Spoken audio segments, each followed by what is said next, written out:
আসসালামু আলাইকুম প্রিয় দর্শক বন্ধুরা, শান্তির ইসলাম 24 চ্যানেলে সকলকে স্বাগতম।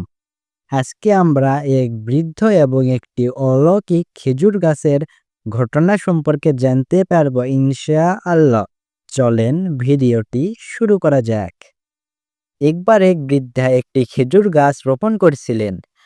তখন একজন লোক এসে বললেন, চাচা, তুমি তো বুড়ো মানুষ, এই গাছের ফল খেতে তোমার অনেক বছর লেগে যাবে। তবে কেন তুমি এই খেজুর গাছ রোপণ করতেছ? যখন এই গাছে খেজুর আসবে তখন তো তুমি থাকবেই না।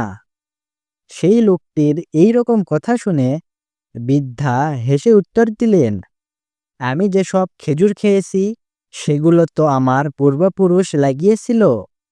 আমি খেয়েছি কারণ তারা রোপণ করেছিল। এখন আমি রোপণ করছি যাতে পরের প্রজন্ম ফল খেতে পারে। মহান আল্লাহ তাআলা এই বৃদ্ধার নিয়ত দেখে এত খুশি হলেন যে তিনি সেই গাছের ফল তৎক্ষণাৎ ফলিয়ে দিলেন এবং বৃদ্ধা তার রোপণ করা ফল গাছ থেকে খেজুর খেতে পারল। নেক কাজ কখনো বৃথা যায় না।